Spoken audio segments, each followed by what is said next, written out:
Il n'y a que deux sortes de souffrances traversées par les êtres humains. La souffrance physique et la souffrance mentale. Il n'y a ni soustraction ni division dans notre mental. Il n'y a que l'addition et la multiplication.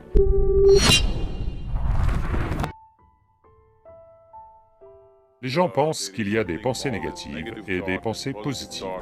Ils veulent supprimer les pensées négatives et n'avoir que des pensées positives.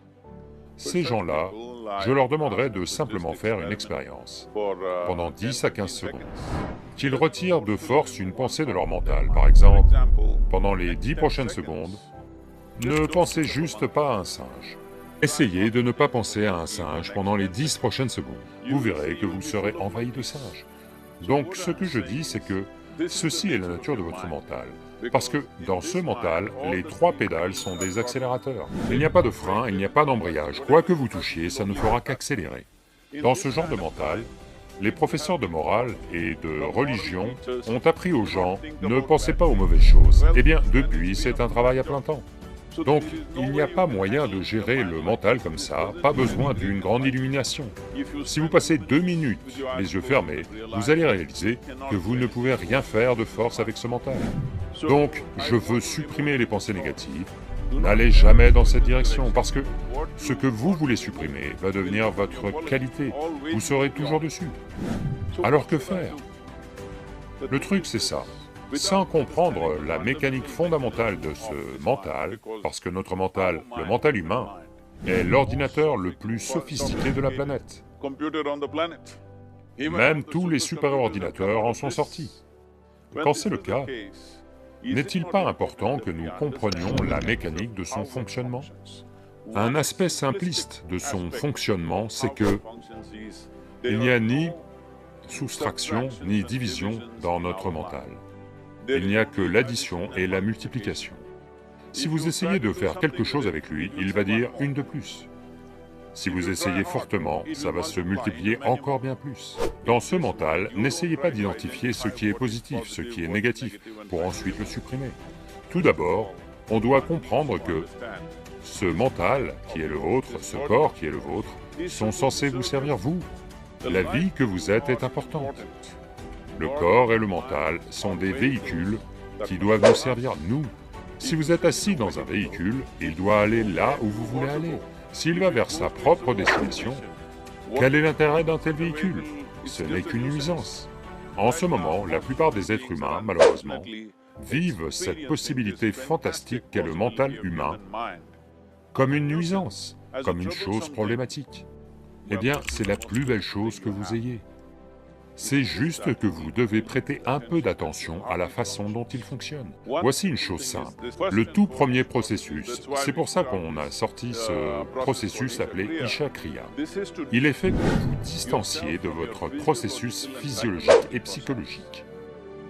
Il y a quelque chose qu'on appelle vous qui existe. Ce n'est pas la somme de toutes vos pensées et émotions et de votre processus physiologique. Au-delà de ça, il y a vous. Si vous fermez les yeux, même si vous ne pouvez rien voir, vous êtes toujours là. C'est par la fenêtre de vos yeux que vous regardez au dehors, mais si vous fermez les yeux, ça ne veut pas dire que vous n'existez pas. Vous existez toujours. Donc au-delà de vos pensées, vous existez encore. Au-delà de vos émotions, vous existez encore. Donc ce vous, la vie que vous êtes, cela doit entrer dans votre expérience. Pourquoi est-ce que vous ne permettez pas à cela d'entrer dans votre expérience alors que c'est l'aspect le plus important de qui vous êtes? Qui vous êtes en ce moment, l'aspect le plus important, c'est que vous et moi sommes en vie, là maintenant, c'est tout. Ce que je pense, ce que vous pensez n'est pas l'important. Nous sommes en vie en ce moment, c'est ça l'important. Donc, il est important que vous vous concentriez sur ce sentiment fondamental de vie en vous. Et alors vous verrez qu'il y a une distance naturelle entre vous et votre processus de pensée. Une fois qu'il y a une distance entre votre processus psychologique et votre processus physiologique, c'est la fin de la souffrance, parce qu'il n'y a que 2 sortes de souffrances traversées par les êtres humains. La souffrance physique et la souffrance mentale. Une fois que vous créez un peu d'espace entre vous et votre mental, entre vous et votre corps, c'est la fin de la souffrance. C'est quelque chose que chaque être humain doit éprouver et connaître, autrement, en pensant « je vais juste supprimer les pensées négatives et avoir des pensées positives », bonne chance, ça ne va pas marcher. 100% sûr, ça ne va pas marcher, car personne ne peut les supprimer, ils peuvent les éviter un certain temps. Donc quand des pensées négatives arrivent, vous dites « ram ram, shiva shiva », ce que vous voulez, mais ça c'est juste les éviter, elles n'ont pas disparu.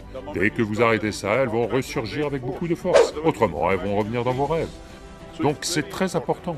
Tout d'abord, vous devez comprendre que votre colère, votre ressentiment, votre peur, vos angoisses, la négativité que vous générez, en général, le ressentiment, la colère, sont toujours dirigés contre quelqu'un.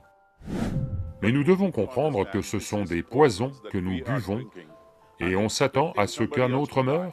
Heureusement, la vie ne marche pas comme ça. Si je bois du poison, je meurs. Si je bois du poison, vous ne mourrez pas. Donc, nous devons comprendre ça. Quand je dis poison, aujourd'hui, vous pouvez vous faire des analyses chimiques. En ce moment, vous avez certaines analyses de sang. 5 minutes de colère intense, vérifiez vos analyses et voyez, il y aura beaucoup d'éléments négatifs dedans, littéralement, vous vous empoisonnez. Donc, voulez-vous vous empoisonner? Certainement pas. Maintenant, la question elle-même vient d'une certaine détresse. Que faire? Ne faites rien. Asseyez-vous juste et préoccupez-vous simplement de quelque chose qui est le processus de la vie. Peut-être vos battements de cœur, peut-être votre respiration, peut-être juste la sensation d'être en vie. Selon votre niveau de sensibilité ou de perception, selon ça, trouvez quelque chose. Ça pourrait être une sensation dans le corps, ça pourrait être la respiration, ça pourrait être un battement de cœur, ça pourrait être n'importe quoi, quelque chose qui vous indique la vie. Prêtez simplement attention à ça. Pendant un certain temps, lentement, vous verrez, il y a une distinction entre ce qui est vous et ce que vous avez accumulé, qui comprend vos possibilités physiologiques et psychologiques. Possibilités ou pagailles, selon ce que vous en avez fait. La victoire scintille à l'horizon.